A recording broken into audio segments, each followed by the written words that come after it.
से है तारती। ये शांति गीत पावन पुनीत पापों को मिटाने वाला, हरि दर्श कराने वाला। ये शांति गीत पावन पुनीत पापों को मिटाने वाला, हरि दर्श कराने वाला। ये शांति गीत पावन पुनीत पापों को मिटाने वाला, हरि दर्श कराने वाला। ये शांति गीत पावन पुनीत पापों को मिटाने वाला, हरि दर्श कराने वाला। ये सुख करनी ये दुख हरनी, ये सुख करनी ये दुख हरणी। श्री मधुसूदन की आरती, पापियों को पाप से है तारती। श्री भागवत भगवान की है आरती, पापियों को पाप से है तारती। ये मधुर बोल जगपथ खोल, सन्मार्ग दिखाने वाला, बिगड़ी को बनाने वाला। ये मधुर बोल जगबंद खोल, सन्मार्ग दिखाने वाला, बिगड़ी को बनाने वाला। ये मधुर बोल जगपथ खोल, सन्मार्ग दिखाने वाला, बिगड़ी को बनाने वाला।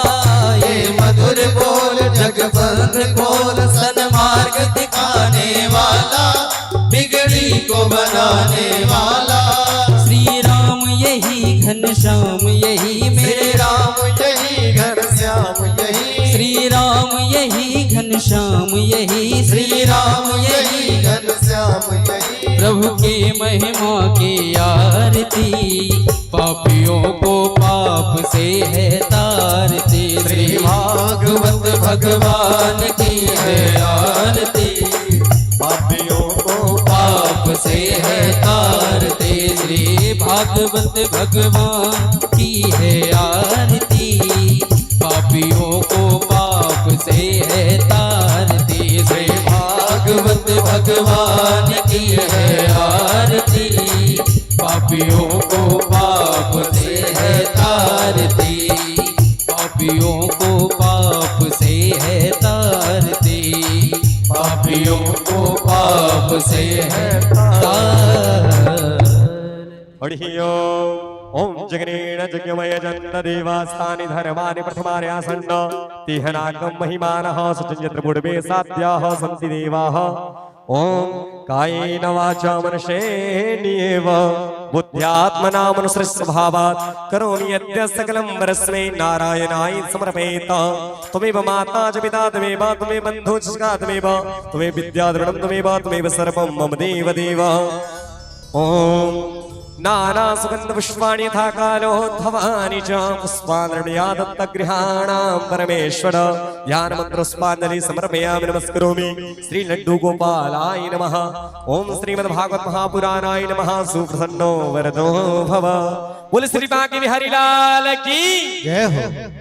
और व्यासपीठ पर विराजमान जो पूज्य देवी जी हैं, एक बार व्यासपीठ पर विराजमान पूज्य देवी गौर प्रिया जी महाराज की। आप सभी लोग अपने अपने निज स्थान पर बैठ जाएं।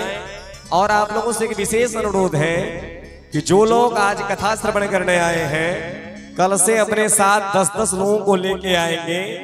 ऐसे कल से कहना नहीं पड़ेगा, आज मौसम भी अनुकूल नहीं है। और जिस प्रकार से प्रचार प्रसार हो रहा था, इस बार जितनी जिनके पास ज्ञान होती है उतना विडंबना अभी लोग फैलाते हैं। अभी 17 दिन में जो है सो जन्माष्टमी मेला ही, जन्माष्टमी का व्रत ही हो रहा है। खैर जो हो रहा है, यहाँ का आज का आयोजन है जो कि जन्माष्टमी का व्रत का जो उद्यापन को आप लोगों को, पारण का जो मिलेगा आप लोगों को, जो भी चरणामृत पंचामृत रात्रि के 12:30 बजे। आप सभी लोग जो है खड़े होकर के भागवत कथा को श्रवण ना करें, निज स्थान पर बैठ जाएं। पुरुष वर्ग एक तरफ और महिला वर्ग एक तरफ बैठकर पूज्य देवी गौर प्रिया जी जो कि श्री धाम वृंदावन से पधारी अंतरराष्ट्रीय कथावाचिका है, उनके मुखारविंद से संगीतमय श्रीमद् भागवत कथा का जो आप भक्तजन रसस्वादन कर रहे हैं, उनका रसस्वादन करें और रसपान कर अपने आप को धन धन करें, अपने जीवन को चरितार्थ करें। आइए श्रवण करते हैं श्री धाम वृंदावन से पधारे पूज्य देवी गौर प्रिया जी महाराज को।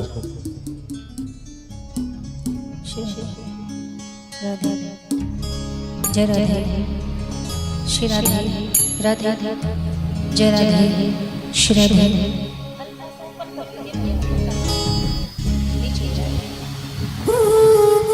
श्री राधे जय राधे राधे श्री राधे जय राधे राधे श्री राधे जय राधे राधे श्री राधे राधे जय राधे राधे श्री राधे जय राधे राधे जय जय श्री राधे जय राधे बोलिए बांके बिहारी लाल की जय हो राधा रानी सरकार की जय हो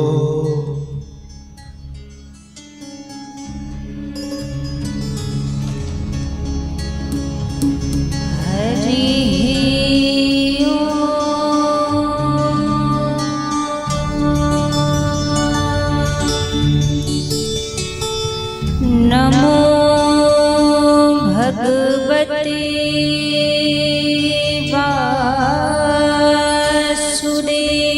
वासुदेवाय नमः स्वस्ति श्री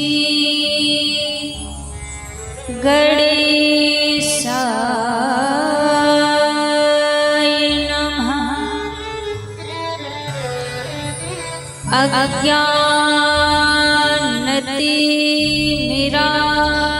अज्ञानतिमिरान्धस्य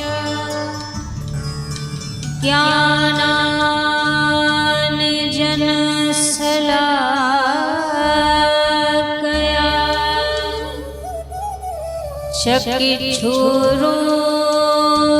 चक्षुरुन्मीलितं येन तस्मै श्री गुरुवे नमः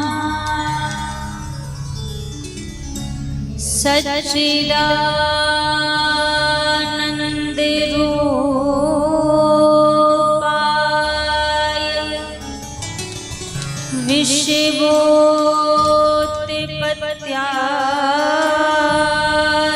विषवोत्पत्त्यादिहेतवे तापत्रय विनाशाय श्री कृष्णाय वयं नमः जय जय श्री राधारमण जय जय नवल किशोर जय गोपी चित चोर प्रभु जय जय माखन चोर आए हनुमान जी विराजिए कथा कहूँ मति अनुसार प्रेम सहित आसन लगो विराजिए पवन कुमार हरे कृष्ण कृष्ण कृष्ण हरे हरे हरे कृष्ण कृष्ण कृष्ण हरे हरे हरे राम राम राम हरे हरे हरे राम राम राम हरे हरे बोलिए बांके बिहारी लाल की जय हो राधा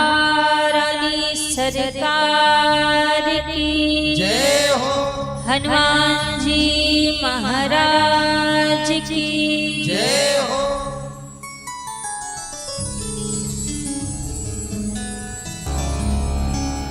आइए सभी भक्तजन आज की परम पावन परम मंगलमयी कथा में प्रवेश करने से पहले मन और वाणी को पवित्र करते हुए प्रभु के नाम का आश्रय लेते हुए सभी आज की पावन मंगलमयी कथा में बड़े भाव से सभी प्रवेश करेंगे। सभी मिलकर प्रभु से प्रार्थना करते हुए, क्योंकि ये जो श्रीमद् भागवत कथा का और जन्माष्टमी महोत्सव का जो आयोजन आप सभी के बीच में हो रहा है, ये कोई प्रथम वर्ष से नहीं, लगातार ये 10वां वर्ष है, 10वीं साल है। तो कहीं ना कहीं प्रभु की कृपा से ही हो रहा है, वरना कई जगह तो ऐसी होती है कि 10-20 साल में एक बार ही भागवत जी का आयोजन हो जाए तो बहुत बड़ी बात है। यहाँ तो 10 वर्ष से निरंतर ठाकुर जी की कृपा बरस रही है। तो सभी प्रभु को पुकारते हुए याद करते हुए आज की पावन कथा में प्रवेश करेंगे। मेरा आपकी कृपा से सब काम हो रहा है। मेरा आपकी कृपा से सब काम हो रहा है। मेरा आपकी कृपा से सब काम हो रहा है। मेरा आपकी कृपा से सब काम हो रहा है। करते हो तुम कन्हैया, तेरा नाम हो रहा है। करते हो तुम कन्हैया, मेरा नाम हो रहा है। मेरा आपकी कृपा से सब काम हो रहा है।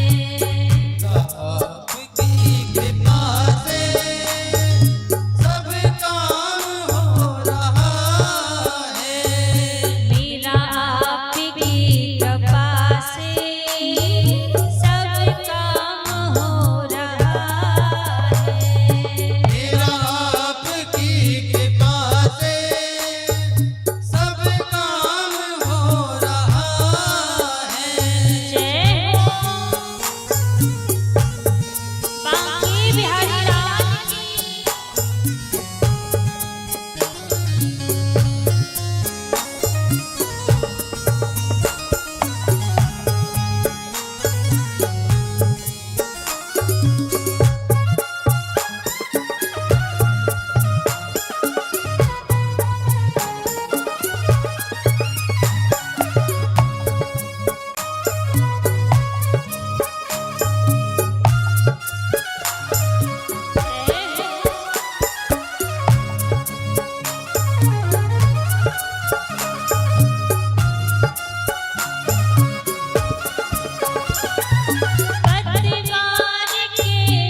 कभी भी अपने जीवन में एक बार भी ऐसा लगा है कि मेरा ये जो काम हुआ है ये ठाकुर जी की कृपा से हुआ है, ये प्रभु की कृपा से हुआ है? कभी ऐसा अनुभव हुआ है? अच्छा, मानो या ना मानो, संसार में जो भी कार्य होता है, संसार में हमारे साथ में अच्छा या बुरा जो भी होता है, सब प्रभु की इच्छा से होता है, सब भगवान की कृपा से होता है। बस अंतर क्या रहता है, कुछ अच्छा हो जाए तो हम कहते हैं कि मैंने किया था इसलिए अच्छा हो गया, और कुछ बुरा हो जाए तो कहते हैं भगवान की मर्जी थी इसलिए बुरा हो गया। बाकी अच्छा बुरा दोनों करने वाले परमात्मा ही है, वही अच्छा करते हैं वही बुरा करते हैं। यदि जीवन में कभी ऐसा लगता है, कभी ऐसा अनुभव होता हो कि हमारे जीवन में जो भी कार्य हुआ है वो प्रभु की मर्जी से हुआ है, प्रभु की इच्छा से हुआ है, तो एक बार दोनों हाथ ऊपर खड़े करके मिलकर सभी कहिए प्रभु से धन्यवाद देते हुए प्रभु का, मेरा आपकी कृपा से सब काम हो रहा है, मेरा आपकी कृपा से सब आपकी कृपा से सब काम हो रहा है, मेरा आपकी कृपा से सब काम हो रहा है, सब काम हो रहा है, सब काम हो रहा है, सब काम हो रहा है, सब काम हो रहा है, सब काम हो रहा है। मेरा आपकी कृपा से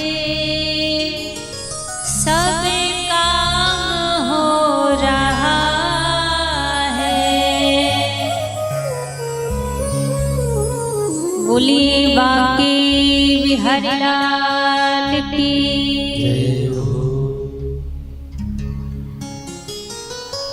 आइए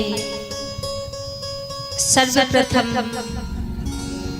मेरे परम आराध्य अकारण करुणा वरुणालय अनंत कोटि कल्पतरु पीतांबरधारी श्री राधा रमण लाल जी के पावन चरणों में प्रणाम करते हुए अनंत बलवंत संत श्री हनुमंत लाल जी महाराज के पावन चरणों में प्रणाम करते हुए सभी संत समाज, विप्र समाज, विद्युत समाज, कथा में उपस्थित सभी भक्तजनों के हृदय में विराजित मेरे लोक लोचन सावरे सरकार के श्री चरणों में व्यासपीठ की ओर से बंदन प्रणाम करते हुए आज की पावन कथा में सभी प्रवेश करेंगे। एक बार सभी प्रेम से कहिए राधे राधे राधे राधे राधे। राधे राधे। आज हम सभी का परम सौभाग्य है जन्माष्टमी के शुभ अवसर पर हमें प्रभु की पावन कथा को श्रवण करने का ये सुंदर सौभाग्य प्राप्त हुआ है। आज हमारे ब्रजमंडल में तो हर जगह धूम मची हुई है। धूम क्यों मची हुई है? आज किसी साधारण व्यक्ति का जन्म नहीं हुआ है, आज किसी साधारण व्यक्ति का अवतार नहीं हुआ है, तो अवतार किसका हुआ है? कहा आनंद के आनंद भयो। आज स्वयं आनंद के सागर परम पिता परमात्मा का अवतार हुआ है। इसीलिए पूरे विश्व में आज भगवान के अवतार की धूम मची हुई है। कहते हैं व्यक्ति का जन्म दुखमय होता है। हमारा जब जन्म होता है तो हमारा जन्म तो दुखमय होता है, क्योंकि हम रोते हुए जन्म लेते हैं। लेकिन भगवान जब अवतार लेते हैं तो प्रभु का अवतार दुखमय नहीं होता, भगवान का अवतार कृपामय होता है। प्रभु अपने भक्तों के ऊपर कृपा करने के लिए अवतार लेते हैं। जब किसी व्यक्ति का जन्म होता है ना, तब तो लोग नहीं कहते कि इनके घर में आनंद प्रकट हुआ है, या इनके घर में सुख का जन्म हुआ है, क्योंकि किसी भी व्यक्ति का जन्म सुखमय नहीं है। कहा जाता है ना, कबीरा जब हम पैदा हुए जग हंसा हम रोए, ऐसी करनी कर चलो हम हंसे जग रोए।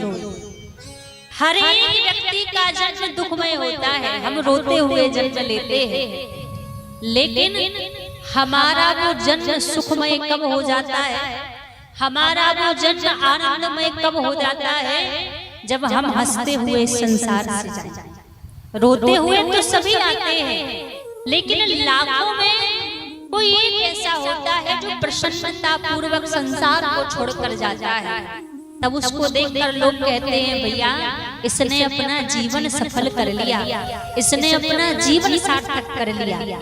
जब हंसते हुए संसार को छोड़कर जाते हैं, लेकिन जब भगवान का अवतार होता है तो भगवान का तो अवतार भी आनंदमय होता है, भगवान की तो लीला भी आनंदमय होती है, भगवान का तो अपने परम धाम का गमन भी आनंदमय ही होता है, क्योंकि प्रभु तो स्वयं आनंद के सागर है।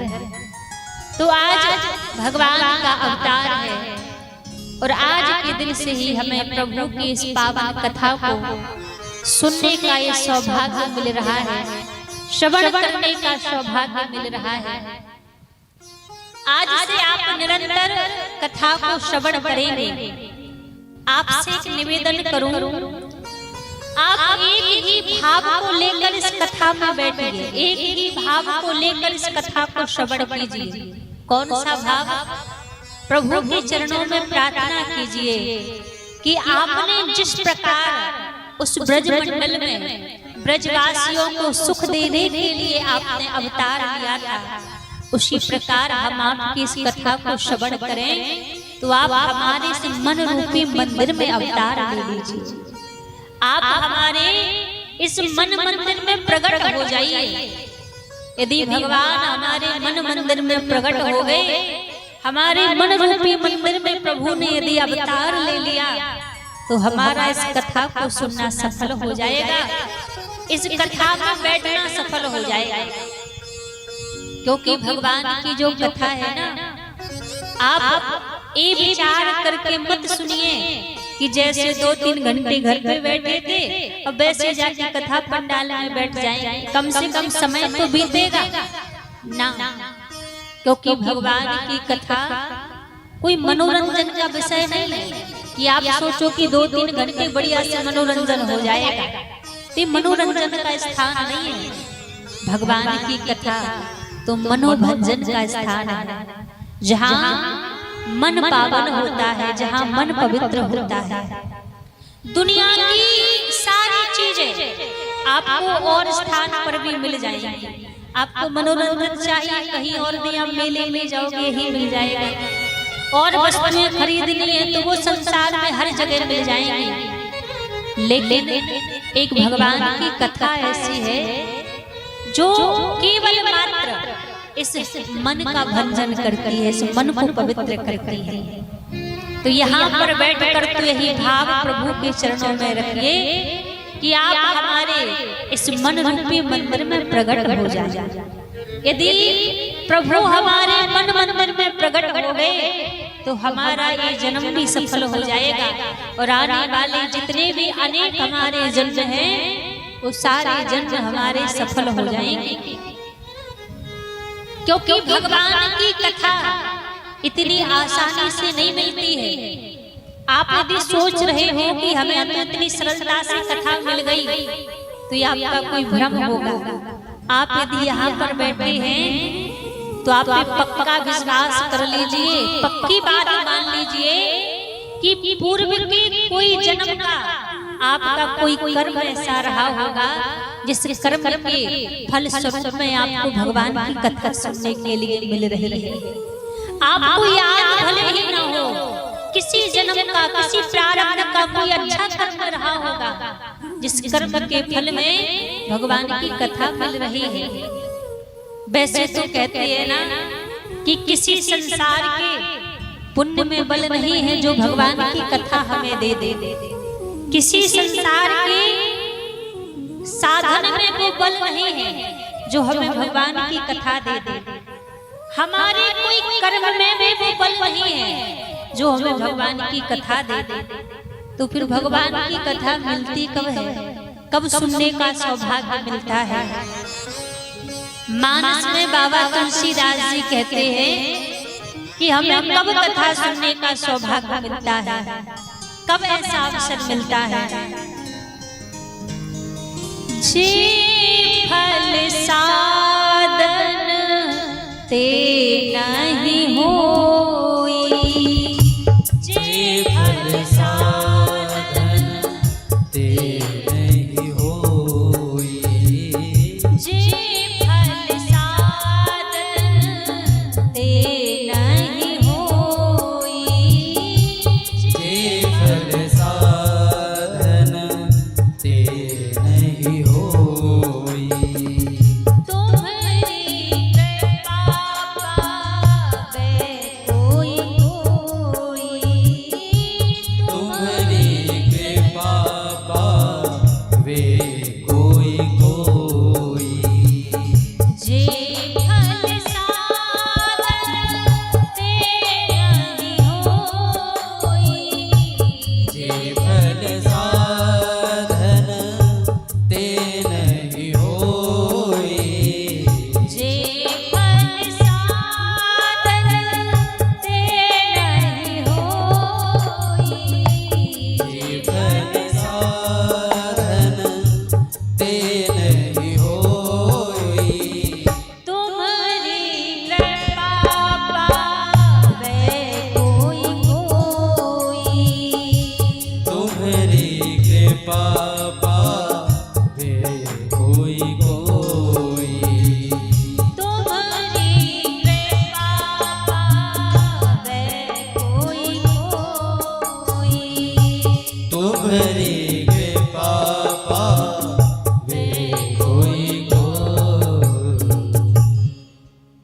मानस में बाबा तुलसीदास जी कहते हैं कि कथा का जो फल है, कथा श्रवण का जो लाभ है, वो हमें किसी साधन से नहीं मिलता, वो किसी तपस्या से नहीं मिलता, वो किसी पुण्य से नहीं मिलता। तो कब मिलता है? कहा जे फल साधन ते नहीं होई, किसी साधन से फल नहीं होता। कहा तुम्हारी कृपा पावे कोई कोई, सबके लिए नहीं कहा, कोई कोई जिसके ऊपर भगवान की कृपा हो जाए, जिसके ऊपर प्रभु अनुग्रह कर दे, उसको भगवान की कथा सुनने का ये सौभाग्य मिलता है, उसी को भगवान की कथा श्रवण करने का लाभ मिलता है। तो आप यदि यहाँ पर बैठकर भगवान की कथा सुन रहे हैं ना, कथा को श्रवण कर रहे हैं, तो आप ये मानिए कि पूर्व के किसी जन्म का कोई अच्छा कर्म रहा होगा, जिस कर्म के प्रसाद में भगवान ने कृपा की है, जो भगवान की इस कथा को सुनने का सौभाग्य आपको मिला है, जो भगवान की कथा को श्रवण करने का ये अवसर आपको मिला है, ये भगवान की कोई ना कोई कृपा तो है। बिना कृपा के कोई भगवान की कथा श्रवण नहीं कर पाता, क्योंकि ये जो स्थान है ना, जहाँ भागवत जी विराजित हो जाए, जहाँ ठाकुर जी विराज जाए, फिर वो कोई साधारण स्थान नहीं होता, वो कोई साधारण जगह नहीं होती, वो फिर धाम में परिवर्तन हो जाता है। अब यहाँ पर भागवत जी बैठी है, ठाकुर जी विराजे हैं, तो अब ये कोई साधारण स्थान नहीं है, अभी वृंदावन बन चुका है। और ठाकुर जी के स्थान में, ठाकुर जी के द्वार पर हर एक व्यक्ति नहीं जा पाता। कहते हैं ना, ये बांके बिहारी की महफिल है, इसे बांके बिहारी सजाते हैं। अभी जो दरबार है बिहारी जी का है, ये बांके बिहारी की महफिल है, इसे बांके बिहारी सजाते हैं। कथा में वही आते हैं जिन्हें बांके बिहारी बुलाते हैं। हर एक व्यक्ति के बस की बात नहीं है, जिसके ऊपर ठाकुर जी की कृपा हो जाए, उसी को प्रभु की कथा में आने का सौभाग्य मिलता है, उसी को अवसर मिलता है। शास्त्रों में कहा गया है, हर एक वस्तु, हर एक चीज हमें हमारे कर्म के अनुसार मिल सकती है, क्योंकि ये जो कलिकाल है इसका नाम है कर्म भूमि। हमें जो चीज चाहिए वैसा कर्म करो, वो वस्तु हमें मिल जाएगी। लेकिन 3 चीजें शास्त्रों में ऐसी कही हैं जो हमें हमारे कर्म से नहीं मिलती। वो 3 चीजें हमें भगवान की कृपा से ही मिलती हैं। 3 चीजें बताई हैं। व्यास जी कहते हैं कौन कौन सी 3 चीजें हैं कि दुर्लभ हो तेरे बेतत देवानुग्रह हेतुकम मनुष्युतम मुमुक्षुतम महापुरुष ते संश्रया। व्यास जी कहते हैं कि ये 3 चीजें केवल हमें ही नहीं, स्वर्ग के देवी देवताओं को भी दुर्लभ है। कि दुर्लभ हो तेरे बेतत देवानुग्रह हेतुकम, देवताओं को भी नहीं मिलती। कौन कौन सी चीजें? पहली चीज कही मनुष्यतम, अर्थात ये जो मानव की देह है ना, ये जो मानव की देह हमें मिली है इतनी आसानी से नहीं मिली है, ये भगवान की कृपा से मिलती है। व्यक्ति 84 लाख योनियों में जाता है, 84 लाख योनियों में जाने के बाद तब जब भगवान की कृपा होती है तब ये मानव का शरीर मिलता है। 84 लाख योनियां आप जानते हैं कितनी है? पता नहीं हम क्या क्या बनते हैं, सांप बिच्छू कुत्ता बिल्ली हाथी घोड़ा क्या क्या बन चुके हैं। तब भगवान का अनुग्रह हुआ है जब ये मानव का शरीर मिला है। और मानव की देह को दुर्लभ क्यों कहा गया है?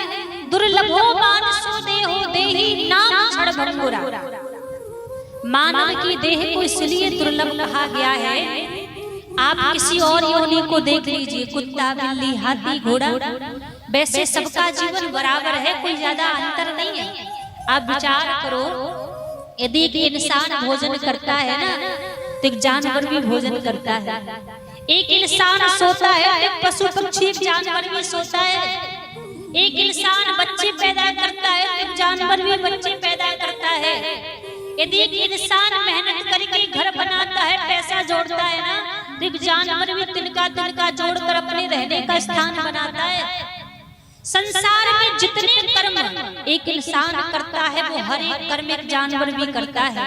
आप विचार कर लीजिएगा, अकेले में बैठकर सोच लेना, हर एक कर्म एक पशु पक्षी जानवर करता है, जो सारे कर्म एक इंसान करता है। लेकिन केवल एक कर्म ऐसा है जिससे इंसान की और जानवर की पहचान होती है, ये इंसान है, ये जानवर है। उसको कोई जानवर नहीं कर सकता, केवल एक इंसान ही करता है। कौन सा कर्म है? कभी आपने किसी कुत्ता बिल्ली किसी जानवर को देखा कि माला लेकर राम राम कर रहा हो, भगवान का भजन कर रहा हो? किसी जानवर को देखा कि सत्संग में जाकर कथा में जाकर भगवान की कथा सुन रहा हो, या मंदिर में जाकर भगवान के दर्शन कर रहा हो? कभी देखा? कभी नहीं देखा। केवल यही कर्म ऐसा है जिसको एक इंसान कर सकता है, एक जानवर नहीं कर सकता, एक पशु पक्षी नहीं कर सकता। और एक तरह से देखा जाए ना तो आज के समय के इंसान से अच्छा तो एक जानवर का जीवन है। आप कहेंगे क्यों? क्योंकि एक इंसान तो दूसरे इंसान के बारे में बुरा भी विचारता है, उसके बारे में गलत भी सोचता है, कपट भी करता है, पर एक जानवर दूसरे जानवर के बारे में बुरा नहीं सोचता, उसके लिए कपट नहीं करता। तो एक आज के समय में देखा जाए तो इंसान से बढ़िया एक जानवर का ही जीवन बैठेगा। तो बस इतना अंतर है कि हम बाकी और योनियों में जाकर भगवान का भजन नहीं कर सकते, प्रभु को याद नहीं कर सकते। केवल एक मानव का शरीर ऐसा है कि मानव का तन प्राप्त करके हम भगवान का भजन कर सकते हैं, भगवान को याद कर सकते हैं। और ये मानव का शरीर पाकर यदि हम प्रभु की सेवा नहीं कर पाए, हम भगवान का भजन नहीं कर पाए, तो आप खुद विचार कीजिए, एक इंसान में और एक जानवर में क्या अंतर बचा है? कोई अंतर नहीं है। वो इंसान फिर जानवर के ही बराबर है जब मानव का शरीर पाया और भगवान को नहीं याद कर पाया। इसीलिए इस मानव की देह को दुर्लभ कहा है। ये मानव का शरीर मिला है तो भगवान की कृपा हमारे ऊपर है कि भगवान ने एक मानव का शरीर हमें प्रदान किया है जिससे हम अच्छे कर्म करें, भगवान का भजन करें तो ये मानव का शरीर सफल हो जाए। लेकिन विडंबना की बात तो यही है कि हम करना नहीं चाहते। अच्छा ध्यान दीजिएगा, एक बार क्या हुआ, एक 84 लाख खिड़की वाला एक महल था। महल में खिड़की कितनी थी? 84 लाख। अब उस महल से बाहर निकलने का दरवाजा केवल एक ही था। अब खिड़की से तो बाहर देखा जा सकता है, बाहर निकला नहीं जा सकता। यदि बाहर निकलना है तो दरवाजे से निकलना पड़ेगा। अब गलती से एक अंधा व्यक्ति उस महल में प्रवेश कर गया। अंधा है, दिखाई नहीं देता। अब सोच रहा है कैसे बाहर निकलूं, कैसे बाहर जाऊं। इसने विचार किया कि मैं महल की दीवार को पकड़ लेता हूं और दीवार को पकड़ पकड़ कर मैं दरवाजा खोज लूंगा और बाहर निकल जाऊंगा। उस अंधे व्यक्ति ने ऐसे किया, महल की दीवार को पकड़ लिया और दीवार को पकड़ पकड़ कर वो बाहर निकलने के लिए दरवाजा खोजने लगा। अब महाराज जैसे ही खोजते खोजते वो दरवाजा नजदीक आने वाला था, पास में आने वाला था। उतने में क्या हुआ, उस अंधे व्यक्ति को खुजली चलने लग गई। और जब खुजली चलने लग गई तो वो विचार करने लगा कि अभी तक तो दरवाजा आया नहीं है, तो अभी भी नहीं आया होगा, क्यों ना थोड़ी देर के लिए इस दीवार को छोड़कर खुजली कर लेता हूँ। अब जैसे उसने दीवार को छोड़ा और खुजली के चक्कर में पड़ा, 4 कदम आगे रखे, जो दरवाजा आया था वो दरवाजा निकल गया। और जो दरवाजा निकला तो क्या हुआ, दोबारा वो उसी 84 के चक्कर में फंस गया। अब जानते हैं अंधा व्यक्ति कौन है? ये अंधा व्यक्ति कोई और नहीं, हम आप ही हैं। जब और योनियों में रहते हैं ना तो बड़े संभल संभल कर चलते हैं, कहीं कोई गलती ना बन जाए, कोई अपराध ना हो जाए।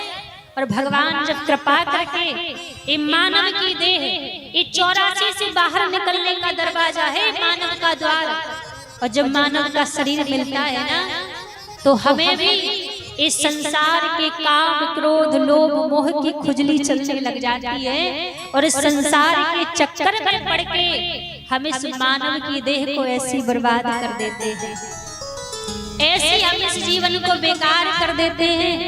फिर होता क्या है, जीवन भर तो इस गलती का हमें पछतावा नहीं होता। जीवन भर किसी को ये नहीं लगता कि मैं जीवन बेकार में गवा रहा हूँ, लेकिन जब अंत समय आता है ना तो अंत समय में संसार का हर एक व्यक्ति पछताता है, विचार करता है कि काश मैं भगवान को याद कर लेता, मैं प्रभु को पुकार लेता तो मुझे संसार में नहीं फंसना पड़ता, मुझे रोना नहीं पड़ता। अंत में सबको रोना पड़ता है जो संसार के पीछे भागकर जीवन को बर्बाद कर देता है, जिसको जीवन भर वो अपना अपना कहता रहा और जब जाना पड़ा उसको संसार को छोड़कर अकेला ही, तब वो पलट के देखकर रोता है कि मैंने तो हीरा जन्म गवाया माटी के मोल रे। ये हीरा जैसा जन्म माटी के भाव में मैंने गवा दिया।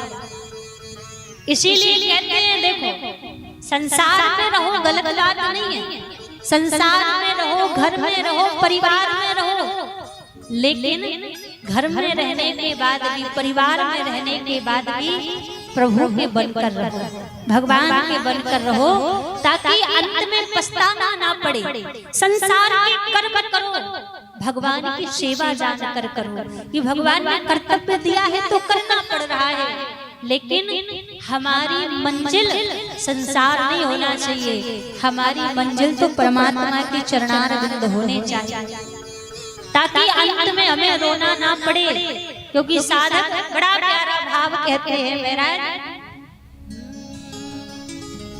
तोता दुनिया के मेला में अकेला हो, अचक कौन खेला हो जाई। तोता दुनिया के मेला में अकेला हो, अचक कौन खेला हो जाई।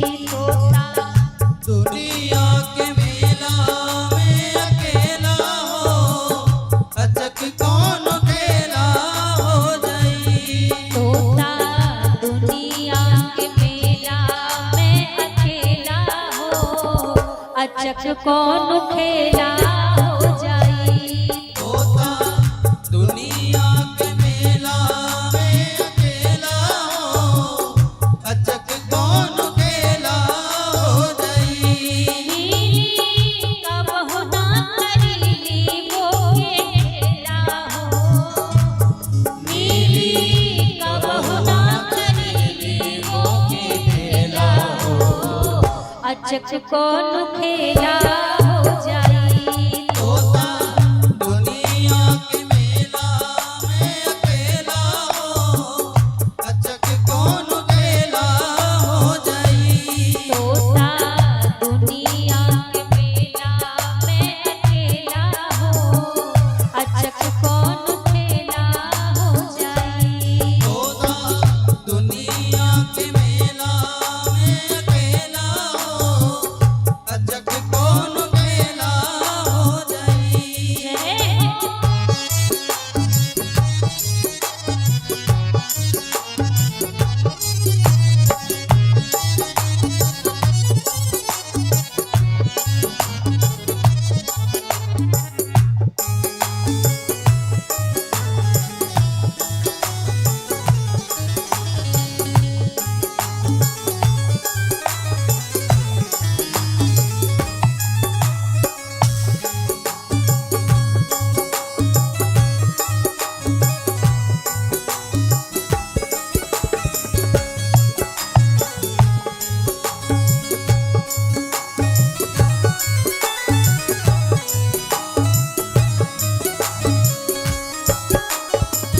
जानकी जीवनना दस शीस हंता, जानकी जीवनना दस शीस हंता।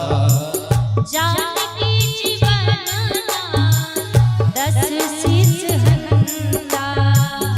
जानकी जीवनना दस शीस हंता। ओहे एकमात्र होले जग के नियंता, ओहे एक बात होवे जग के नियंता। ओही जगत गुरु के बन चेला हो, अचक कौन खेला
चिल्लाते तो सब है कि अरे माया में ना पड़ो, माया में ना पड़ो।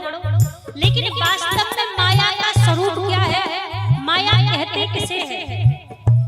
संसार में जितनी भी चीजें हैं या संसार में किसी व्यक्ति को ले लीजिए, जिस वस्तु के आगे, जिस व्यक्ति के आगे हमने मेरा शब्द लगा दिया ना कि ये मेरा है, और ये मेरा शब्द ही इस संसार में माया का स्वरूप है। अच्छा, हम यदि किसी से पूछें भैया ये घर किसका बना है, तो आपका जवाब क्या होगा कि मेरा घर है। आपसे कहें कि बच्चे किसके हैं, तो आप कहेंगे मेरे बच्चे हैं। ये परिवार किसका है, आपका जवाब होगा कि मेरा परिवार है। हर चीज के लिए आपने मेरा कहा है, ये सब मेरा है। यदि वास्तव में सब आपका अपना है, तो जब आप इस संसार को छोड़कर जाते हो तो लोग फिर शमशान लेकर क्यों जाते हैं? ये क्यों नहीं विचार करते कि घर घर इन्हीं का ही है? यदि घर में इनको जला दिया जाए तो कौन सी बड़ी बात है? किसी दूसरे के घर में थोड़ी ना जला रहे हैं, इनका अपना घर है। घर की छोड़ के संसार में जितने भी संबंध हैं, जिनको हम कहते हैं ये मेरा है, ये मेरा है, ये मेरा है, कहते हैं तो सबको सुना है कि अरे आपके बिना हम कहाँ रह सकते हैं। पर कोई ऐसा देखा कि जब आप संसार को छोड़कर जाएं तो दो चार आपके साथ में प्राणांत कर दे कि आप नहीं रहेंगे तो हम भी नहीं रहेंगे। देखा किसी को? कभी नहीं देखा, क्योंकि कहने के लिए बस मेरे हैं कि मेरा है, वास्तव में हमारा है नहीं। और माया का रूप वही है कि जो चीज हमारी है नहीं, उसको भी ये माया कहती है कि ये मेरा है। और जहाँ मेरा शब्द लग जाए वहाँ समझ जाओ कि भैया माया में पड़ गए। दुनिया के लिए तो व्यक्ति सब कहते हैं कि ये मेरा है। संसार में किसी को कहते सुना है कि अरे गोविंद मेरे हैं, वो राम मेरे हैं, वो ठाकुर जी मेरे हैं। कभी कोई कहता है उनके लिए? उनके लिए तो कोई नहीं कहता। और वास्तव में यदि कोई हमारा है तो परमात्मा ही हमारे हैं। और जिसने जीते जी परमात्मा को कह दिया कि वो गोविंद मेरे हैं, वो गोपाल मेरे हैं, तो जीते जी उसने प्रभु को पा लिया, प्राप्त कर लिया। तो माया का कोई दूसरा स्वरूप नहीं होता है कि अलग रूप बना के माया आपके सामने आएगी तब समझोगे कि ये माया है ना। जहाँ मेरा मेरा कहने लग जाओ तो समझ जाओ कि हम माया में पड़ गए। और सबसे ज्यादा मेरा शब्द व्यक्ति कहीं उपयोग करता है ना, तो घर परिवार में ही करता है। भाई कहता है कि मेरा भाई है, बहन कहती है मेरा भाई है, पुत्र कहता है मेरे पिता है, पत्नी कहती है मेरे पति है, माता पिता कहते हैं मेरा बेटा है।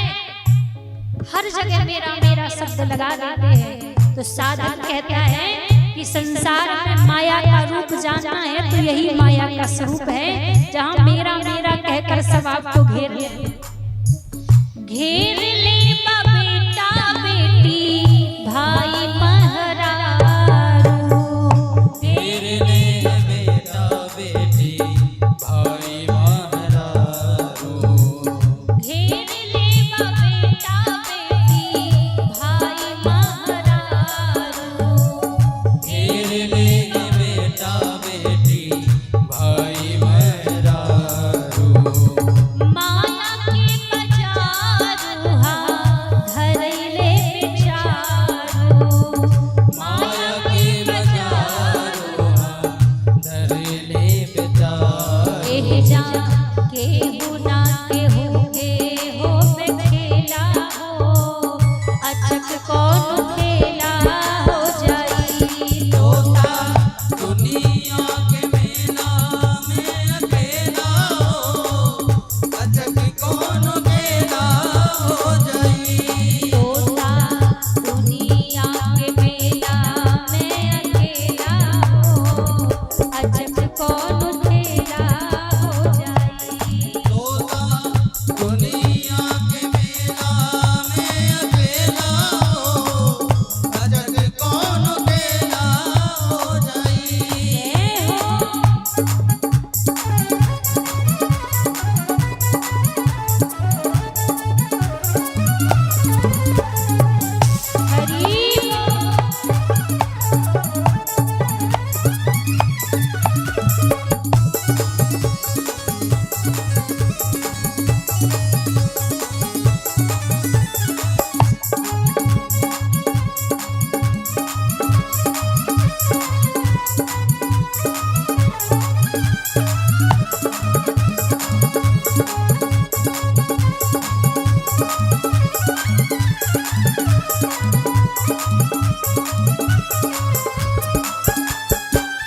जीव कट पुतलिहा राम जी मदारी। जीव कट पुतलिहा राम जी मदारी। जीव कट पुतलिहा राम जी मदारी। जीव कट पुतलिहा राम जी मदारी। ओ जौन चाहत तोने होला रे शिकारी। वो जोन चाहत तोने भोला रे शिकारी। गौरी इश्क अनुपम अलबेला हो, अचक कौन खेला हो जाई। होता दुनिया के मेला में अकेला हो, अचक कौन खेला हो जाई। होता दुनिया के मेला में अकेला हो, अचक कौन खेला हो जाई। होता दुनिया के मेला में अकेला हो, अचक कौन खेला हो जाई। एक बार दोनों हाथ ऊपर खड़े करके मिलकर सभी प्रभु का नाम गाते हुए दोनों हाथ ऊपर खड़े करके सभी जय गोविंद गोविंद गोपाला। गोविंद गोपाला। जय गोविंद गोविंद गोपाला। जय गोविंद गोविंद गोपाला। जय गोविंद गोविंद गोपाला। जय गोविंद गोविंद गोपाला। जय गोविंद गोविंद गोपाला। गोविंद गोविंद गोपाला। जय मुरली मनोहर नंद लाला। मुरली मनोहर नंद लाला। मेरो मुरली मनोहर नंद लाला। मुरली मनोहर नंद लाला। जय गोविंद गोविंद गोपाला। गोविंद गोविंद गोपाला। जय गोविंद गोविंद गोपाला। गोविंद गोविंद गोपाला। जय गोविंद गोविंद गोपाला। गोविंद गोविंद गोपाला। मेरो मुरली मनोहर नंद लाला। मुरली मनोहर नंद लाला। मेरो मुरली मनोहर नंद लाला। मुरली मनोहर नंद लाला। बोलिए बांके बिहारी लाल की। जय हो। कहते हैं महाराज ये जीवन की सच्चाई है। आप कितना भी संसार के लिए कह लो कि संसार मेरा है, मैं तो इसका ही बन के रहूंगा, लेकिन सच्चाई यही है कि अकेले संसार में आए थे और अकेले ही इस संसार को छोड़कर जाना है। यहाँ कोई किसी का संगी साथी बनने वाला नहीं है। यहाँ तो होगा वही जो राम जी की मर्जी होगी। करने वाले रघुनाथ जी हैं, हम तो उनके हाथ की कठपुतली हैं। जैसा वो चाहे वैसा एक जीव को नचा सकते हैं, जैसा वो चाहे वैसा एक प्राणी को बना सकते हैं। ये तो प्रभु की लीला है, उनके हाथ की कठपुतली बने हम बैठे हैं। तो संसार में ये जो मनुष्य का जीवन है, जो मानव की देह है, ये बड़ी दुर्लभ है। हमारे किसी कर्म से हमें मनुष्य का शरीर नहीं मिलता है, ये भगवान की कृपा से मानव का शरीर हमें मिला है। तो क्यों ना इसको संसार के पीछे व्यर्थ क्यों करें, भगवान के नाम में इसको लगा दिया जाए, प्रभु की सेवा में इसको लगा दिया जाए। यही इस मानव जीवन की सार्थकता है। इसी में ये मानव का शरीर हमारा सफल है। पहली चीज कही मनुष्यतम, फिर दूसरी चीज कही मुमुक्षुतम। मुमुक्षुतम का अर्थ होता है संसार से मुक्त होने की इच्छा हमारे हृदय में आ जाए। आज हम मंदिर में जाते हैं, भगवान के सामने जाते हैं और भगवान के सामने जाकर दुनिया की हर चीज हम प्रभु से कह देते हैं, दुनिया की हर एक वस्तु हम भगवान के सामने कह देते हैं, लेकिन कभी कोई भगवान के सामने जाकर ये नहीं कहता कि हे नाथ अब तो बहुत संसार में भटक लिया, अब तो इस संसार से मुक्त करके अपने चरणों में लगा लिया, अब तो अपने चरणों में स्थान दे दो। कोई नहीं कहता भगवान से।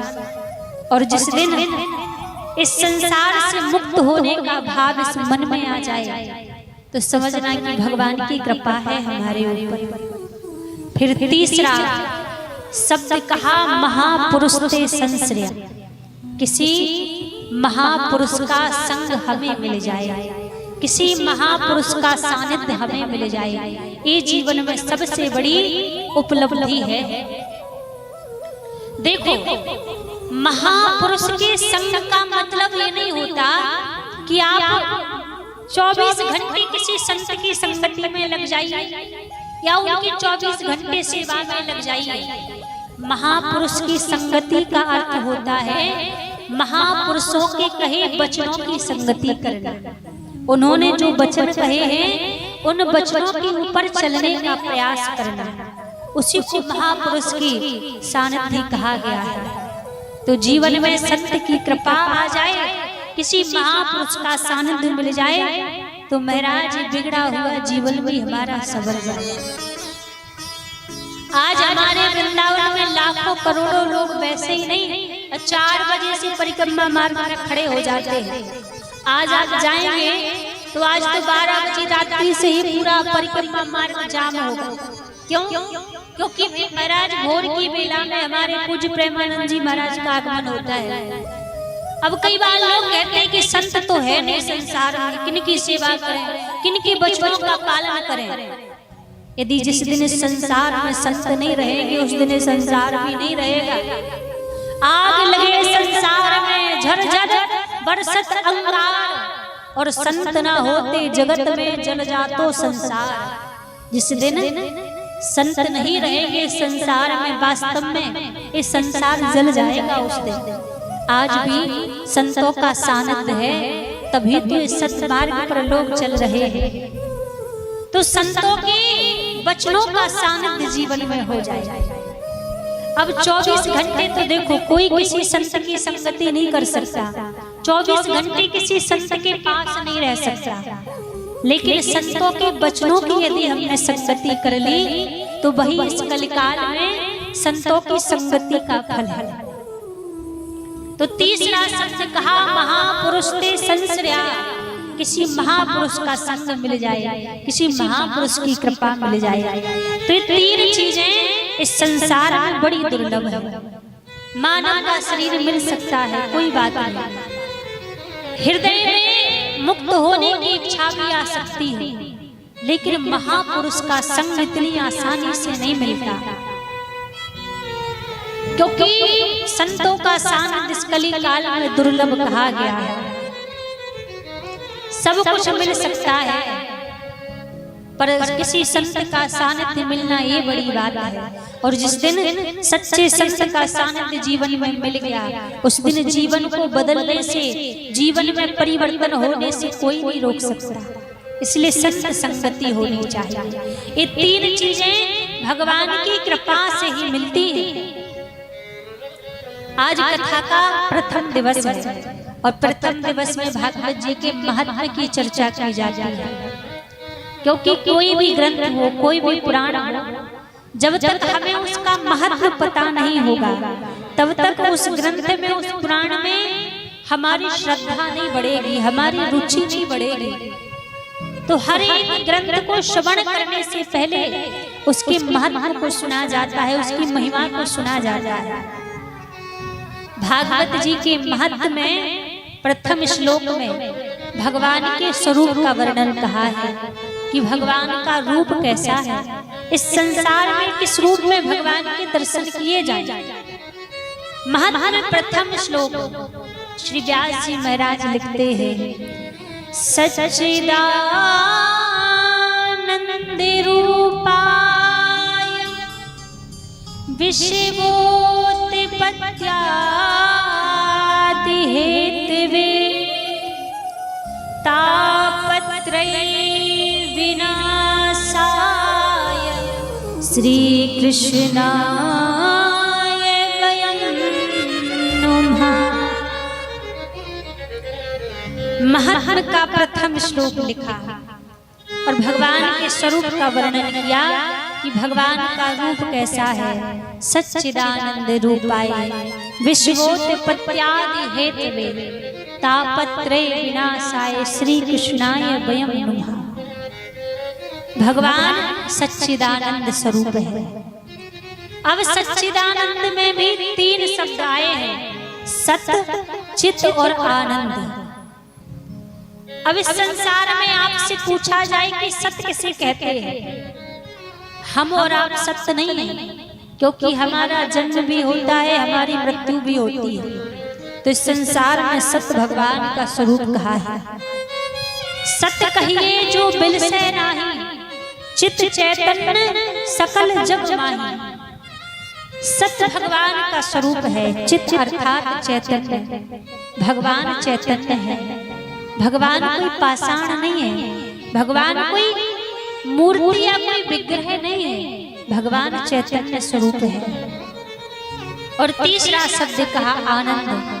इस संसार में आनंद का स्वरूप भी परमात्मा है। सच्चिदानंद रूपाय विश्वोत्पत्त्यादि हेतवे। जो भगवान ब्रह्मा के स्वरूप में इस सृष्टि की रचना करते हैं और विष्णु के स्वरूप में इस संसार का पालन पोषण करते हैं और शिव के रूप में संसार का संहार कर देते हैं। कहा विश्वोत्पत्त्यादि हेतवे तापत्रय विनाशाय श्री कृष्णाय वयं नमः। इस संसार में 3 प्रकार के ताप हैं और आज दुख सुख जो भी हमें प्राप्त होता है ना, वो इन्हीं 3 प्रकार के तापों से प्राप्त होता है। 3 प्रकार के ताप कहे हैं। कौन कौन से? दैहिक दैविक भौतिक तापा। दैहिक दैविक भौतिक तापा। दैहिक दैविक भौतिक तापा। दैविक दैविक भौतिक तापा। दैहिक दैविक भौतिक तापा। दैविक दैविक भौतिक तापा। राम राज का हो नहीं व्यापा। राम राज का हो नहीं व्यापा। राम राज का हो नहीं व्यापा। राम राज का हो नहीं कहा दैहिक दैविक भौतिक तापा। राम राज का हो नहीं व्यापा।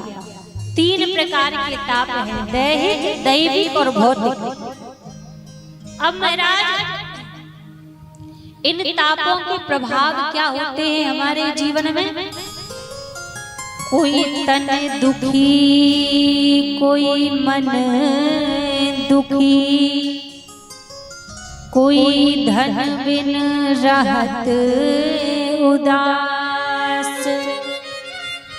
थोड़े थोड़े सब दुखी, सुखी राम के दास। इन तापों के प्रभाव हैं। कहा कोई तन दुखी, कोई मन दुखी, कोई धन बिन रहत उदास। कई बार हम देखते हैं किसी के पास करोड़ों की संपत्ति है, लेकिन भोजन में क्या पाते हैं? सूखा रूखा। उनसे पूछो भैया, आप चाहो तो रोज 56 प्रकार की व्यंजन पा सकते हो, पर ये सूखा रूखा क्यों पाते हो? जवाब मिलता है महाराज, यदि मीठा खा लेंगे तो शुगर बढ़ जाएगा, घी खा लेंगे, थोड़ा तीखा खा लेंगे तो बीपी हाई हो जाएगा, शरीर में बीमारी है, शरीर में कष्ट है। तो ऐसे लोग तन से दुखी होते हैं कि सब कुछ तो भगवान का दिया है, लेकिन खुद के ऊपर उपयोग नहीं कर सकते। क्यों? क्योंकि तन में बीमारी है, तन में कष्ट है। अब ऐसे ही कई लोग मन से दुखी होते हैं। मन से दुखी होने का सबसे बड़ा कारण जानते हो कौन सा है? आज के समय में यदि कोई व्यक्ति मन से दुखी है तो समझ जाइए कि इसने हद से ज्यादा उम्मीदें दूसरों से लगा रखी है। आज के समय में कोई हमें लाठी या डंडा से मारे तब हम मन से दुखी हो, या कोई उल्टा सीधा बोलकर चला जाए तो हम मन से दुखी हो ना। आज के समय में किसी दूसरे से उम्मीद लगाना ही सबसे बड़ा दुख का कारण है। संसार में हमें किसी से व्यर्थ की उम्मीद नहीं लगानी चाहिए, क्योंकि किसी से भी उम्मीद लगा लो कोई उम्मीद को पूरा नहीं करता। आशा एक राम जी से, दूजी आशा छोड़ दे, और नाता एक राम जी से, दूजा नाता तोड़ दे। इस संसार में उम्मीद लगाओ तो केवल भगवान से लगाओ, परमात्मा से लगाओ। संसार वालों से उम्मीद मत लगाओ। यदि संसार में उम्मीद लगाओगे तो पक्की बात है महाराज, रोना पड़ेगा। वो उम्मीद टूटेगी और आप मन से दुखी होकर बैठ जाओगे। तो ऐसे लोग मन से दुखी होते हैं। फिर कहा कोई धन बिन रहत उदास। जो गरीब लोग होते हैं वो दिन दिन भर मेहनत करते हैं, दिन दिन भर मेहनत करने के बाद विचार करते हैं 100-200 रुपए मिलते हैं कि अब इस पे खुद के भोजन के लिए खर्च करें या आगे के लिए बचा के चलें। तो ऐसे लोगों को धन का अभाव है। आप संसार में किसी को भी देख लीजिए, किसी से भी पूछ लीजिए कि भैया आप प्रसन्न हैं, आपको कोई दुख तो नहीं है, आपको कोई कष्ट तो नहीं है। ऊपर से लोग भले ही कह दें कि हमें कोई कष्ट नहीं है, हम तो बड़े प्रसन्न हैं, लेकिन संसार की सच्चाई है आज के समय में कोई प्रसन्न नहीं है, कोई सुखी नहीं है। सबको किसी ना किसी बात का दुख लगा हुआ है, किसी ना किसी बात का कष्ट संसार में सबको लगा हुआ है। हर एक व्यक्ति दुखी है। तो ये तापों के प्रभाव है।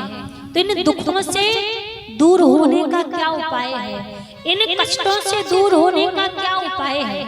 कुछ तो उपाय होगा जिससे व्यक्ति इन संसार के दुखों से दूर हो जाए।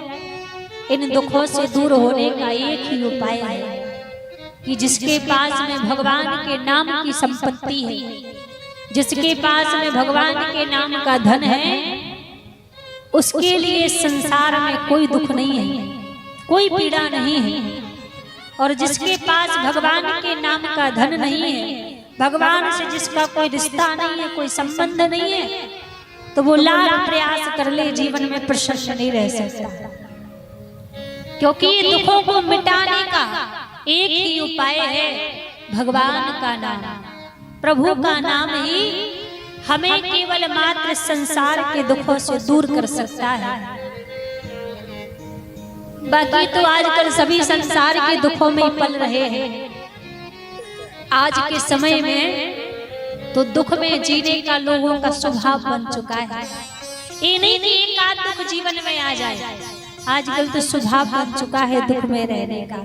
एक दुख जाता नहीं कि दूसरा दुख आ जाता है, दूसरा दुख जाता नहीं कि तीसरा दुख आ जाता है। तो भैया इन दुखों से यदि दूर होना चाहते हो, आप चाहते हो कि संसार में आराम मिले, तो एक काम करो। आराम की तलब है तो एक काम कर। यदि चाहते हो दुख ना होवे, आराम ही आराम मिले, तो एक काम बस जीवन में अपना लो। आराम की तलब है तो एक काम कर, क्या? आ राम की शरण में और राम राम कर। यही केवल एक उपाय है जो हमें संसार के दुखों से दूर कर सकता है। रघुनाथ जी की शरण में बैठ जाओ, प्रभु की शरण में बैठ जाओ, और सब कुछ उनके ऊपर छोड़ दो कि अब आप जानो, आपकी लीला जाने, तो संसार में कोई दुख नहीं सताएगा, वरना तो दुखों से कोई बचाने वाला नहीं है। तो भगवान के स्वरूप का वर्णन कहा कि तापत्रय विनाशाय श्री कृष्णाय वयं नमः। सच्चिदानंद स्वरूप है प्रभु उस संसार में। आज इस कथा को सुनने का सौभाग्य हमें मिल रहा है। इस कथा को सुनने का सौभाग्य तो स्वर्ग के देवी देवताओं को भी नहीं मिलता। वो देवी देवता भी विचार करते हैं कि भगवान की कृपा हो जाए और प्रभु की कृपा से हमें कथा सुनने का अवसर मिल जाए, सौभाग्य मिल जाए। एक बार का समय था, नारद जी पृथ्वी लोक पर भ्रमण करते हुए जा रहे थे। जब नारद जी भ्रमण करते हुए जा रहे थे तो नारद जी का मुखमंडल बड़ा ही उदास था। उदास मन से नारद जी चले जा रहे थे। जब उदास मन से नारद जी जा रहे थे तो सामने से नारद जी को सनत कुमार दिखाई दिए। सनत कुमार कौन है? ब्रह्मा जी के 4 पुत्र हैं, सनत, सनंदन, सनातन और सनत कुमार। ये 4 भाई हैं। दिखते तो 5 वर्ष के हैं पर आयु हजार वर्ष लंबी है। नारद जी ने देखा तो सनत कुमार नारद जी से पूछने लगे, नारद क्या हुआ, इतने दुखी क्यों हो? तुम्हें देखकर तो लगता है कि जैसे तुम्हारा किसी ने धन का हरण कर लिया हो, क्या बात है? नारद जी बोले, महाराज मैं इस पृथ्वी को सर्वश्रेष्ठ मानकर आया था। सत्संग के भाव से मैं इस पृथ्वी पर आया था, लेकिन मुझे कहीं भी सत्संग नहीं मिला। हर जगह छल कपट ढोंग भरा हुआ है। और जब मैं परेशान होकर भगवान के श्रीधाम वृंदावन गया तो मैंने वृंदावन जाकर क्या देखा? एक वृक्ष के नीचे एक युवती बैठी हुई है। अगल बगल वृद्धावस्था में 2 पुरुष लेटे हुए हैं। मैंने पूछा, देवी आप कौन हैं? तो जवाब मिला कि मेरा नाम भक्ति महारानी है और ये जो दोनों वृद्धावस्था में पुरुष लेटे हैं ये मेरे पुत्र ज्ञान और वैराग्य हैं। तो जैसे ही कहा कि मेरे पुत्र हैं तो नारद जी बोले, मेरी समझ में नहीं आया। मैंने पूछा कि देवी आप तो युवा हैं, आप तो जवान हैं, पर आपके पुत्र वृद्ध कैसे हो गए? तो भक्ति महारानी ने जवाब दिया कि नारद मैं जगह जगह गई, कहीं तो मैं वृद्ध हो जाती, मेरे पुत्र विवाह हो जाते, कहीं हम तीनों ही वृद्ध हो जाते। जब इस संसार से परेशान होकर मैं भगवान के श्रीधाम वृंदावन में आई तो मैं तो युवा हो गई पर मेरे पुत्र वृद्ध हो गए। जब मेरे पुत्र वृद्ध हो गए तो नारद जी से कहने लगे कि आप मेरे कष्टों को दूर कीजिए। नारद जी ने कहा, चिंता ना करो, मैं आपके कष्टों का निवारण करूंगा। नारद जी ने वेदों का पाठ किया, गीता का पाठ किया, कुछ भी नहीं हुआ। तो उसी समय आकाशवाणी हुई कि नारद यदि ज्ञान और वैराग्य का बुढ़ापा दूर करना चाहते हो तो पहले सत्कर्म करो। यदि सत्कर्म करोगे तो ज्ञान और वैराग्य का बुढ़ापा दूर हो जाएगा। नारद जी कहने लगे, मैं संसार में जगह जगह सत्कर्म की खोज करने के लिए गया, लेकिन मुझे किसी ने नहीं बताया कि सत्कर्म क्या है। अब मैं आपके पास आया हूँ, आप बताइए कि संसार में सबसे बड़ा सत्कर्म क्या है? सनत कुमार कहने लगे, नारद इस संसार में तो सबसे बड़ा एक ही सत्कर्म है। सत्कर्म सूचको नूनम ज्ञान यज्ञ स्मृतो बुधये श्रीमद् भागवती वार्ता सूतो गीत सुकाद।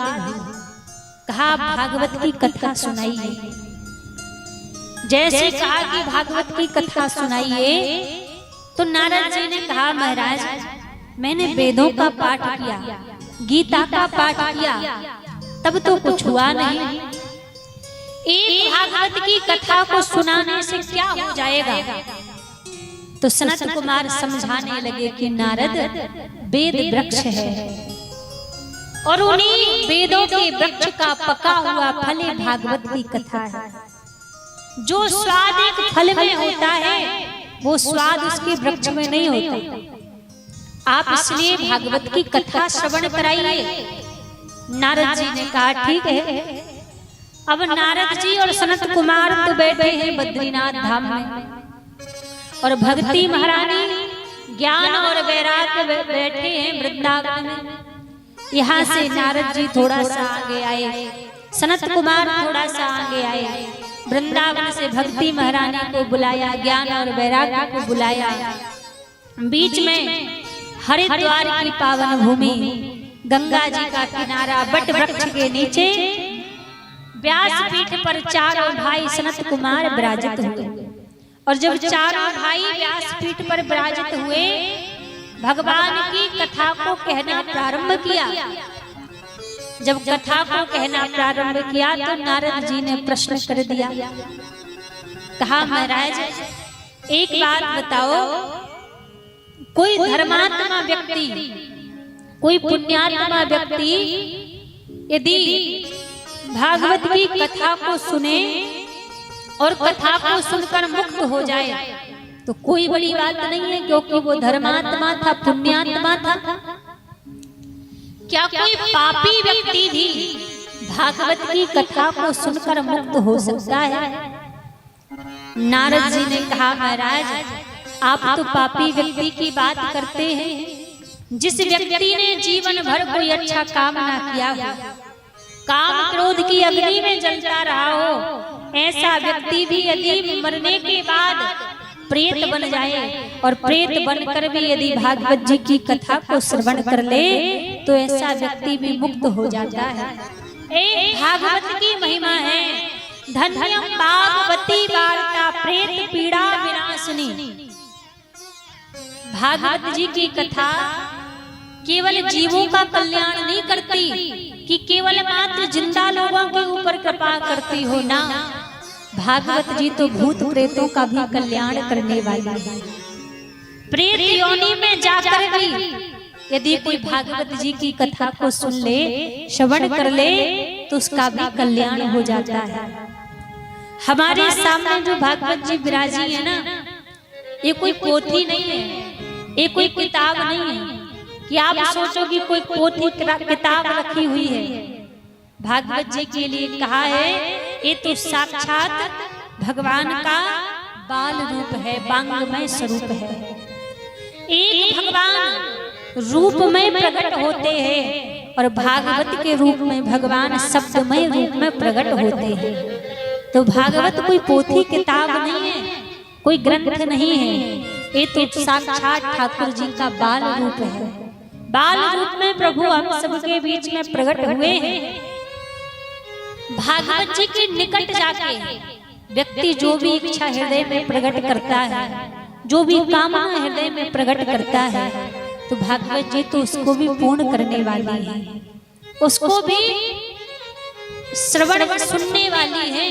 कोई भी कामना हमारे हृदय में हो यदि भागवत जी के सामने निवेदन की जाए तो उसको पूर्ण करती है।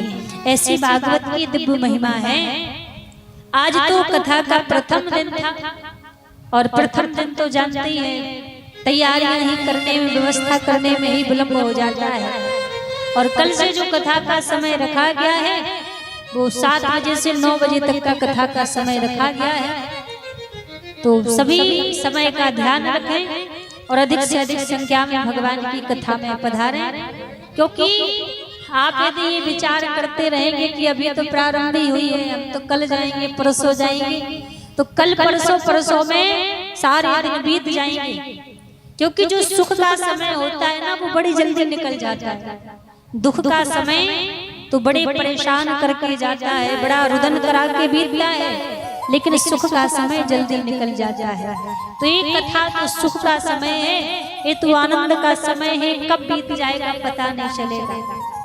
तो आप समय का ध्यान रखें। आपको कितने बजे कथा में आना है? कल कितने बजे आना है? आवाज आनी चाहिए।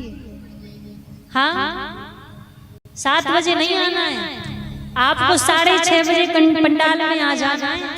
7 बजे का समय तो हमारे लिए है, आपके लिए तो 6:30 बजे का समय है।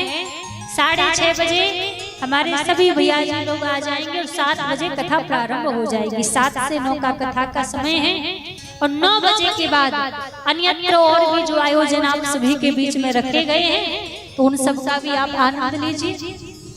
तो कथा का समय 7 से 9 का है। सभी समय का ध्यान रखेंगे कल से और समय पर ही आप सभी कथा में पधारें और भगवान की पावन कथा को श्रवण कर आप धर्म लाभ भी अर्जित करें और धीरे धीरे भगवान के प्रेम की भी प्राप्ति करें। तो आइए थोड़ी देर सभी भगवान का नाम गाते हुए आज आरती की ओर चलेंगे।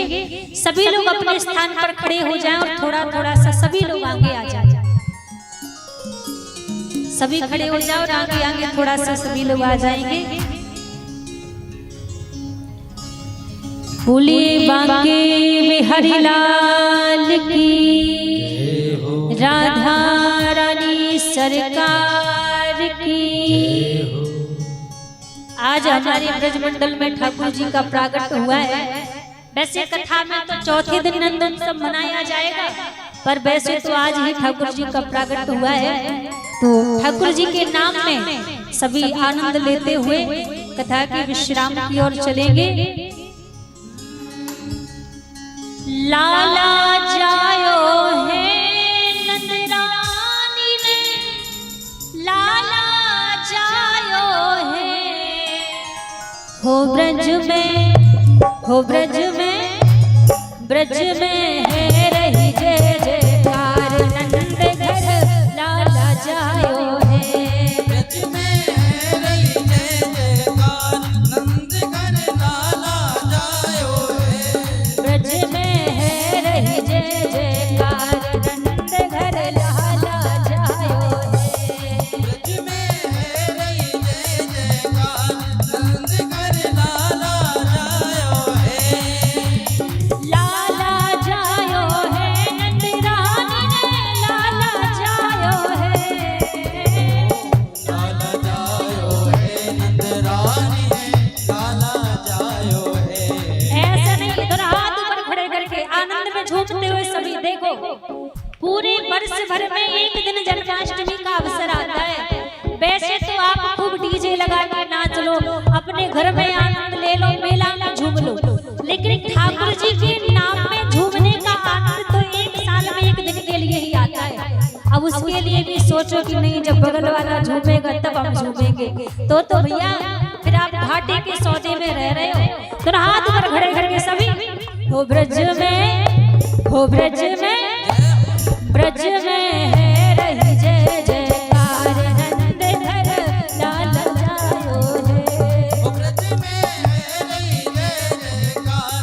नंद घर लाला जायो है, ब्रज में है रही जय जयकार। नंद घर लाला जायो है, ब्रज में है रही जय जयकार। नंद घर लाला जायो है। जय हो, बधाई हो।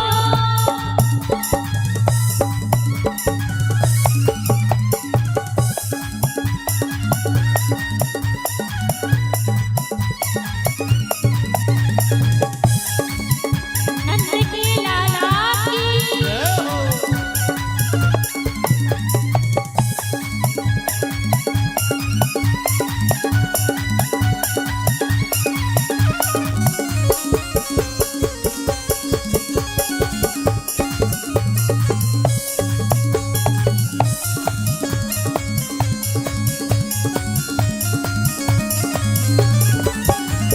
ग्वाल बाल सब हिल मिल गावे, बाल बाल सब हिल मिल गावे, ग्वाल बाल सब हिल मिल गावे।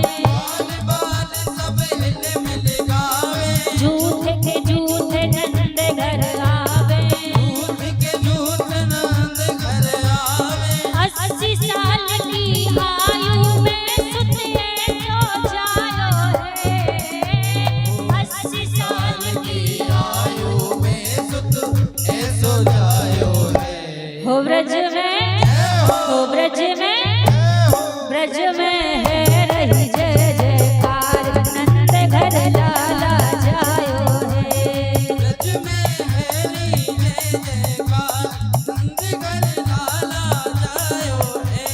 ब्रज में है रही जय जयकार घर लाला जायो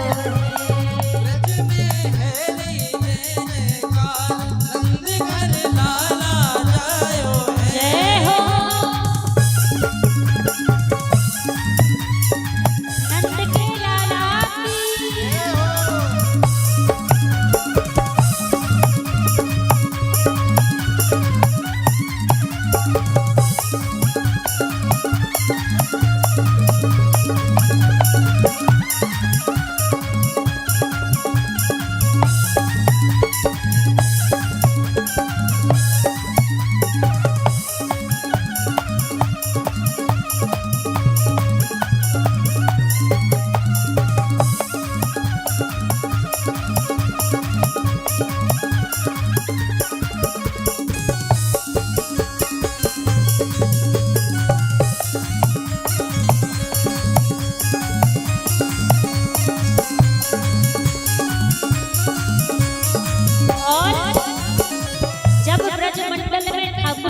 अवतार हुआ था, ठाकुर जी का जन्म हुआ था, तो ठाकुर जी की छवि कैसी थी?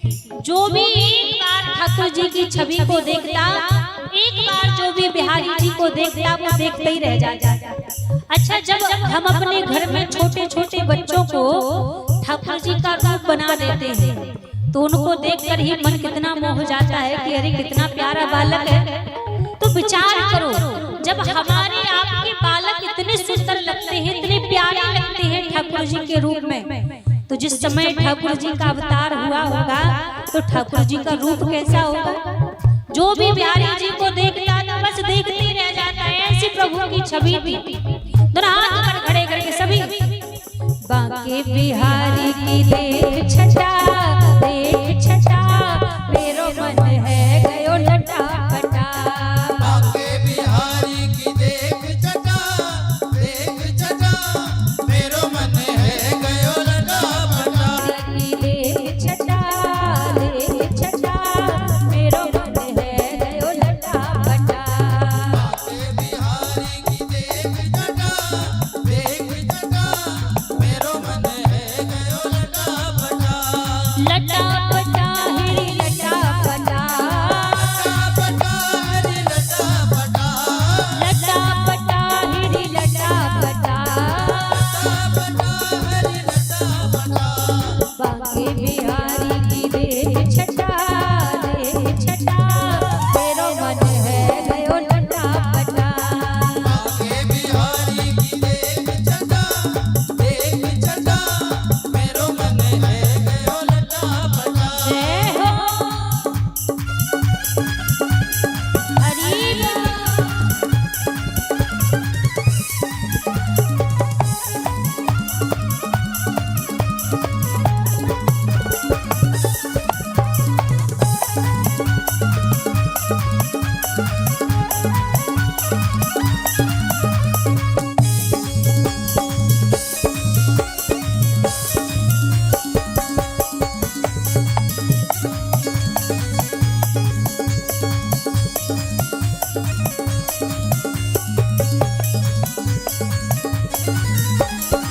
कब से खोजूं बनवारी को, कब से खोजूं बनवारी को। कब से खोजूं बनवारी को। कब से खोजूं बनवारी को। बनवारी को गिरधारी को। बनवारी को गिरधारी को। बनवारी को गिरधारी को। बनवारी को गिरधारी को। कोई बता दे उसका पता मेरो मन है गयो लटा पटा। बांके बिहारी की देख छटा मेरो मन है गयो लटा पटा। बांके बिहारी की देख छटा मेरो मन है गयो लटा पटा। बांके बिहारी की देख छटा मेरो मन है गयो लटा पटा। और समिति से कोई भी दादाजी भैया जी लोग यदि यहाँ पर हो तो कोई भी मंच पर आ जाएंगे आरती के लिए। और आप में से भी यदि किसी का भाव हो ठाकुर जी की आरती करने के लिए तो आप भी मंच पर आकर ठाकुर जी की आरती कर सकते हैं। जितना भी भाव हो, ऐसा नहीं है कि कोई समिति से आएगा तभी आरती होगी। आप लोग हमारे दादाजी लोग, माताएं बहनें, जिनका भाव हो कि आपको ठाकुर जी की आरती करनी है तो आप भी मंच पर आकर ठाकुर जी की आरती कर सकते हैं। तो जिनका भी भाव हो तो मंच पर आरती के लिए आ जाएं। और बाकी के लोग दोनों हाथ ऊपर खड़े करके अपने स्थान पर झूमते हुए दोनों हाथ ऊपर खड़े खड़े सभी सीधे सीधे हाथ करके क्या कहना है, पहले हाथ सीधे कर लो। आज से रोज कहना है क्या, हम हाथ उठा कर कहते हैं हम हो गए राधा रानी के। हम हाथ उठा कर कहते हैं हम हो गए राधा रानी के। हम हाथ उठा कर कहते हैं हम हो गए राधा रानी के। हम हाथ उठा कर कहते हैं हम हो गए राधा रानी के। हम हो गए राधा रानी के। हो गए राधा रानी के। हम हो गए राधा रानी के। हो गए राधा रानी के। हम हाथ उठा कर कहते हैं हम हो गए राधा रानी के। हाथ उठा कर कहते हैं हम हो गए राधा रानी के। हम हाथ उठा कर कहते हैं हम हो गए राधा रानी के। हम हाथ उठा कर कहते हैं हम हो गए राधा रानी।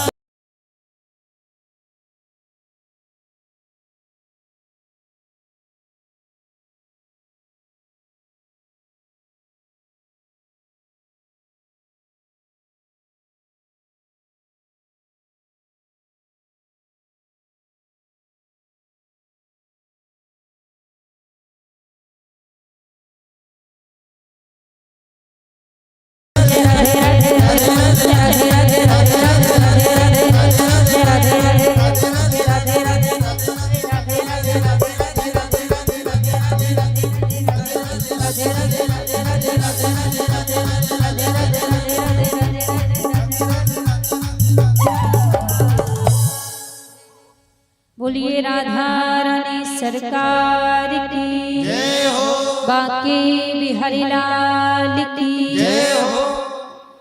आइए अब सभी लोग आरती की ओर चलेंगे। जिनको भी आरती करना हो तो आप मंच पर आके आरती कर सकते हैं। और कल्पना सभी समय का ध्यान रखेंगे। 6:30 से 9 बजे तक का समय है तो सभी अधिक से अधिक संख्या में भगवान की पावन कथा में पधारें और प्रभु की पावन कथा को श्रवण कर अपने जीवन को सुखी धन्य करें।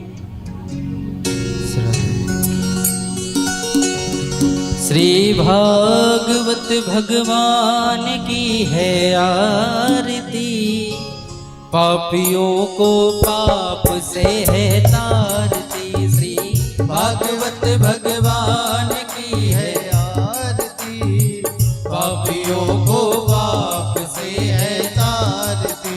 ये अमर ग्रंथ ये मुक्ति पंथ ये पंचम वेद निराला, नव ज्योति जगाने वाला। ये अमर ग्रंथ ये मुक्ति पंथ ये पंचम वेद निराला, नव ज्योति जगाने वाला।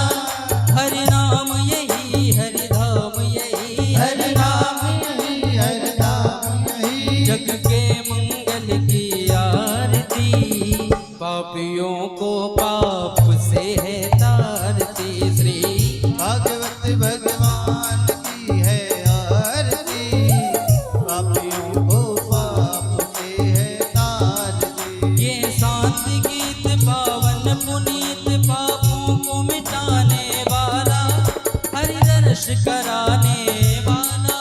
ये शांत गीत पावन पुनीत पापों को मिटाने वाला, हरि दर्श कराने वाला। ये सुख करनी ये दुख हरनी ये सुख करनी ये दुख हरनी। श्री मधुसूदन की आरती, पापियों को पाप से है तार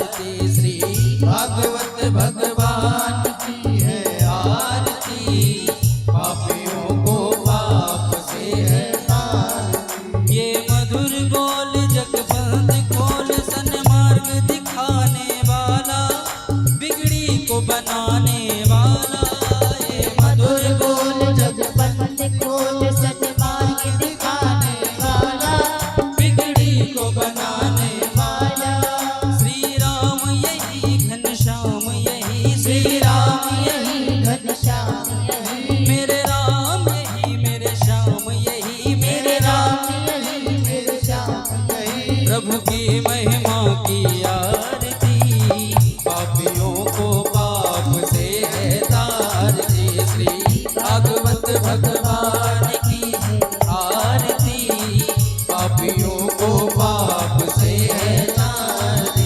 हरे कृष्णा